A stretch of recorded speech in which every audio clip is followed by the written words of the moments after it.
नमस्कार दोस्तों, मैं एस्ट्रोलॉजर सचिन स्वागत और अभिनंदन करता हूं अपने सभी प्रिय दर्शकों का। कैसे हैं आप? उम्मीद करता हूं बहुत बहुत अच्छे होंगे, खुश होंगे, प्रसन्न होंगे, आनंद में होंगे। देवगुरु बृहस्पति शनि ग्रह को छोड़कर, यानी बड़े लंबे समय से शनि के साथ उन्होंने युति बना रखी थी, शनि ग्रह को छोड़कर, शनि की एक राशि को छोड़कर शनि की दूसरी राशि कुंभ में प्रवेश करने जा रहे हैं 6 अप्रैल 2021। सबसे बड़े और सबसे विशाल ग्रह बृहस्पति कुंभ राशि में प्रवेश करेंगे। 14 सितंबर तक यहीं पर रहेंगे, यहीं पर गोचर करेंगे, यानी कुंभ राशि में। जैसा कि आप जानते हैं कि कुंभ राशि में शनि का विशेष अधिकार होता है और गुरु के लिए कुंभ राशि कोई विशेष अच्छी राशि नहीं मानी गई है। तो शनि का साथ छोड़ रहे हैं गुरु, लेकिन शनि की ही दूसरी राशि में यानी मकर से कुंभ में प्रवेश भी कर रहे हैं। तो कहीं ना कहीं शनि से संबंध डायरेक्ट या इनडायरेक्ट तरीके से अभी भी जुड़ा हुआ है। देवगुरु बृहस्पति के पास 3 दृष्टियां होती हैं, पंचम, सप्तम, नवम, यानी जहां पर देवगुरु बृहस्पति बैठेंगे वहां से 5वें भाव को, 7वें भाव को, नवम भाव को देखते हैं। गुरु की जो दृष्टि है वो शुभ फलकारी होती है, यानी अच्छे परिणाम देती है। जिस भाव पर पड़ती है वहां से हम कुछ अच्छी उम्मीद लगा सकते हैं, लाभ की उम्मीद लगा सकते हैं। अब बात आती है कि आपकी राशि पर गुरु का यह परिवर्तन क्या परिवर्तन लेकर आएगा, किन किन बातों से आपको लाभ होगा, क्या सावधानी रखनी है, क्या उपाय करने हैं जिससे हम गुरु को बेहतर बना पाए। ये जो सारी जानकारी है चंद्र राशि और नाम राशि पर आधारित होगी। गुरु का यह परिवर्तन आपके लिए कितना शुभकारी होगा, ये इस बात पर भी निर्भर करेगा कि आपकी जन्म कुंडली में गुरु की स्थिति किस प्रकार की है। अगर गुरु वहां पर शुभ और बलवान है तो काफी बेहतर रिजल्ट आपको मिल सकते हैं। गुरु अगर वहां पर कमजोर है आपकी जन्म कुंडली में तो परिणामों में कुछ कमी देखी जा सकती है। लेकिन मैं कुछ उपाय बताऊंगा वीडियो में, उनको आप सुनिएगा और करिएगा तो आपको लाभ जरूर प्राप्त होगा। तो आइए शुभारंभ करते हैं आपकी राशि से। मीन राशि, देवगुरु बृहस्पति आपकी राशि के स्वामी हैं, मीन राशि के स्वामी हैं, लग्न और दशम भाव के स्वामी भी हैं। 12वें भाव में बैठकर गुरु चतुर्थ भाव, छठे भाव और अष्टम भाव पर अपनी दृष्टि डालेंगे। आपके लिए यह गोचर बहुत शानदार परिणाम नहीं लेकर आएगा। कुछ मामलों में आपको अपनी सेहत का विशेष ध्यान रखने की आवश्यकता होगी, लड़ाई झगड़ों से बचने की आवश्यकता होगी, वाद विवाद से बचने की आवश्यकता होगी। हर बीमारी को सीरियस लीजिएगा, छोटा समझकर उसको छोड़िएगा नहीं, क्योंकि छोटा कब बड़ा बन जाए आपको समझ नहीं आएगा, और जब ये बड़ा बन जाएगा तो कष्ट और पैसा दोनों खर्च करवाएगा। और वक्त पर अगर आपने पकड़ लिया तो बहुत जल्दी बच जाएंगे। आपके जो लड़ाई झगड़े हैं, किसी से भी कोई वाद विवाद हैं, उनमें कुछ कमी देखने को मिलेगी। आपको वाहन इत्यादि चलाने में सावधानी रखनी चाहिए। मैं ये इसलिए कह रहा हूं आपको, हो सकता है कि आपको कोई कष्ट ना पहुंचे, लेकिन कष्ट का एहसास होना भी कष्ट मिलने के बराबर है। तो हो सकता है देवगुरु बृहस्पति आपको कष्टों से यहां पर बचा लें, दुर्घटनाओं से बचा लें, लेकिन उसका एहसास दिलवा सकते हैं।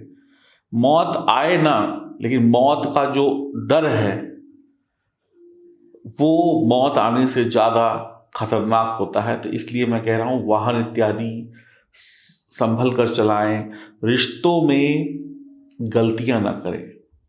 ये थोड़ा सा आपको ध्यान रखना होगा और सेहत को लेकर सावधानी रखनी होगी। अगर बात करें पैसों की, धन की, तो वो आपको चिंता करने की आवश्यकता नहीं है। पैसे का आगमन आपकी नौकरी, व्यापार या पुश्तैनी जायदाद वगैरह से या कोई भी आपको जो लिंक है उनसे होगा। धन आगमन के नए रास्ते भी बनेंगे, सुकून भी मिलेगा कि पैसा आ रहा है। आपकी कोशिशें अगर सही रही तो आप छोटी मोटी परेशानियों को पार करके अच्छा पैसा कमाएंगे। तो पैसा कमाने के लिए आपको टेंशन लेने की आवश्यकता नहीं है, पैसा तो आएगा। लेकिन आमदनी के साथ साथ खर्चा भी बढ़ेगा और अगर लापरवाहियां करी तो जितना पैसा आ रहा है उसका एक बड़ा हिस्सा अस्पताल, दुर्घटना, वाद विवाद को निपटाने में भी लग सकता है। तो यहां बचाव बहुत आवश्यक है, इस बात का ध्यान रखिएगा। विदेश भ्रमण करना है या विदेश से जुड़कर कोई काम करना है, इसकी इच्छा रखते हैं तो ये इच्छा पूर्ति देवगुरु बृहस्पति आपकी करा देंगे। ईश्वर की भक्ति में आपका विश्वास बढ़ेगा, मन लगेगा। कुछ लोगों का झुकाव जरूरत से अधिक धर्म कर्म में होगा, दान पुण्य भी करेंगे। ईश्वर की भक्ति करना आपको इधर उधर भटकने से बचाएगा। जैसे अंधेरे में कोई मशाल या टॉर्च अगर आपको मिल जाए तो रास्ता दिखाई पड़ जाता है, वैसे ही देवगुरु बृहस्पति आपके जीवन में होने वाले अंधकार यानी कि जो भी कुछ अशुभ होने वाला है उससे आपको बचाते हुए एक टॉर्च की तरीके से, मशाल की तरीके से काम करेंगे और आपको आगे बढ़ने का रास्ता दिखाएंगे। तो मीन राशि वालों के लिए अच्छा भी है, बुरा भी है, लेकिन बुरा तभी होगा जब आप लापरवाह बनेंगे। इस बात का भी विशेष ध्यान रखिएगा। ईश्वर में आपका विश्वास आपको सफलता की राह दिखाएगा। आप जरूरतमंद लोगों की सहायता करने से भी पीछे नहीं हटेंगे। इस गोचर काल में आप सादगी से जीवन जिएंगे या सादगी भरा जीवन जीना पसंद करेंगे। काम, परिवार, इन सब के इर्द गिर्द आपका जीवन घूमता हुआ नजर आएगा। चकाचौंध या कहें धूम धड़ाके वाली दुनिया से आप थोड़ी दूरी बनाएंगे। एक सादा जीवन, उच्च विचार और सुखी इंसान वाला जीवन जीने की इच्छा होगी। आपकी इसी सादगी का कुछ लोग फायदा उठा सकते हैं, आपको ठगने की कोशिश करेंगे, उनसे सावधान रहिएगा। अगर आप अच्छे आचरण का पालन करते हैं तो आपका जीवन खुशियों से देवगुरु बृहस्पति भरेंगे। रात को आराम की नींद दिलाएंगे, सेहतमंद बनाएंगे, आप धनवान होंगे। परिवार में मान सम्मान की प्राप्ति होगी। नौकरी या व्यापार में पदोन्नति या आपके अधिकारों में वृद्धि भी होगी। आपको अपने माता पिता से संबंध बेहतर बनाने चाहिए। आपके घर में कोई मांगलिक या शुभ कार्य हो सकता है। इस गोचर काल में किसी की शादी या किसी बच्चे का जन्म इत्यादि कुछ भी मांगलिक शुभ कार्य, आपको आपके पिता का आशीर्वाद और सहायता दोनों प्राप्त होगी। पिता की तरफ से आशीर्वाद और सहायता यानी कि आर्थिक सहायता भी मिल सकती है, कोई संपत्ति भी मिल सकती है। यात्राएं लंबी होंगी तो अपने खान पान पर आपको ध्यान देना होगा। ज़्यादा खाना आपकी बॉडी की शेप को बिगाड़ेगा, मोटे हो सकते हैं आप कभी कभी बेचैन भी हो सकते हैं। इस गोचर काल में लीवर, पीलिया संबंधी कुछ रोग अगर हैं तो नियमित जांच जरूर कराएं। मकान इत्यादि बनाने के लिए धन खर्च हो सकता है। पुराने मकान को संवारने के लिए धन खर्च हो सकता है। वाहन संबंधी मामलों में भी धन खर्च हो सकता है। तो आराम से रहेंगे आप इस गोचर काल में। तो कुछ सावधानियों के साथ ये वक्त आपके पक्ष में है। करियर बनाने वाले छात्र छात्राओं, बड़े छोटों के लिए भी वक्त उनके पक्ष में होता हुआ दिखाई पड़ रहा है। काम छोटा हो, काम बड़ा हो, किसानी हो या फिर कोई मैन्युफैक्चरिंग हो, कपड़े की दुकान हो या आटे की दुकान हो, लाभ होगा। उपाय क्या करना है? देवगुरु बृहस्पति को मजबूत बनाने के लिए आप पुखराज पहन सकते हैं या पीला हकीक पहन सकते हैं। पीपल के वृक्ष को पानी देना आपके लिए शुभ रहेगा।